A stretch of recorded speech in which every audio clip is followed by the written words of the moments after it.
Assalamualaikum warahmatullahi wabarakatuh. Jumpa lagi dengan saya. Kali ini saya membuat video mengenai koneksi antar materi modul 2.1, yaitu pembelajaran berdiferensiasi. Saya Mary, calon guru penggerak angkatan 5 Tanjung Jabung Barat. Sebagai seorang guru, seberapa seringkah kita berpikir tentang karakteristik setiap anak di kelas kita? Apa kekuatan mereka? Bagaimana gaya belajar mereka? Apa minat mereka? Siapakah yang memiliki keterampilan menghitung paling baik di kelas? Siapakah yang sebaliknya? Siapakah yang paling menyukai kegiatan kelompok? Siapakah yang justru selalu menghindar saat bekerja kelompok? Siapakah yang level membacanya paling tinggi? Siapakah murid yang masih perlu dibantu untuk meningkatkan keterampilan memahami bacaan mereka? Siapakah yang paling senang menulis dan siapakah yang senang berbicara?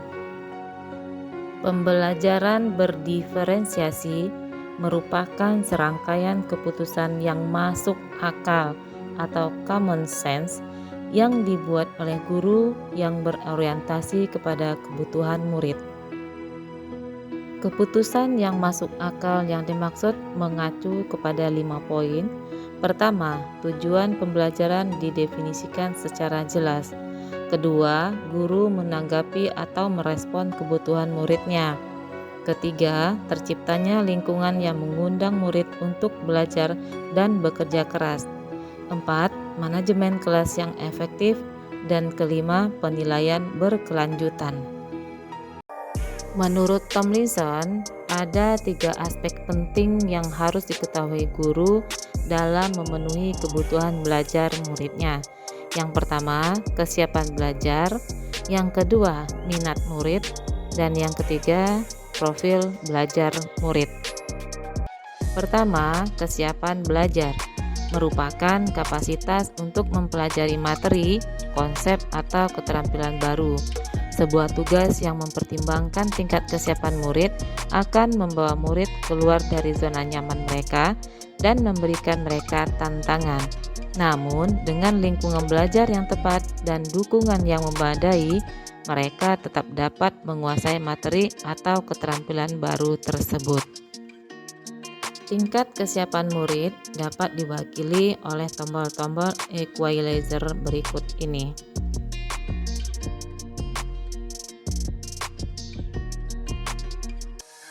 Yang kedua adalah minat murid.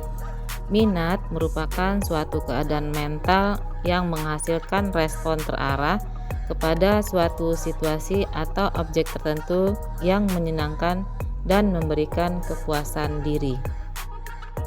Ada beberapa cara yang dapat dilakukan oleh guru untuk menarik minat murid, di antaranya: pertama, menciptakan situasi pembelajaran yang menarik perhatian murid, misalnya dengan humor, menciptakan kejutan-kejutan, dan sebagainya. Kedua, menciptakan konteks pembelajaran yang dikaitkan dengan minat individu murid. Ketiga, mengkomunikasikan nilai manfaat dari apa yang dipelajari murid. Dan keempat, menciptakan kesempatan-kesempatan belajar di mana murid dapat memecahkan persoalan. Yang ketiga adalah profil belajar murid. Tujuan dari mengidentifikasi atau memetakan kebutuhan belajar murid berdasarkan profil belajar adalah untuk memberikan kesempatan kepada murid untuk belajar secara natural dan efisien. Profil belajar murid sendiri terkait dengan banyak faktor, di antaranya: pertama, preferensi terhadap lingkungan belajar. Kedua, pengaruh budaya.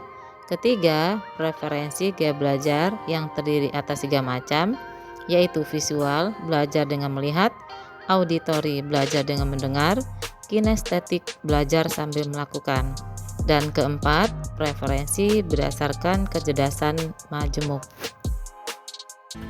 Demikianlah video saya mengenai koneksi antar materi modul 2.1.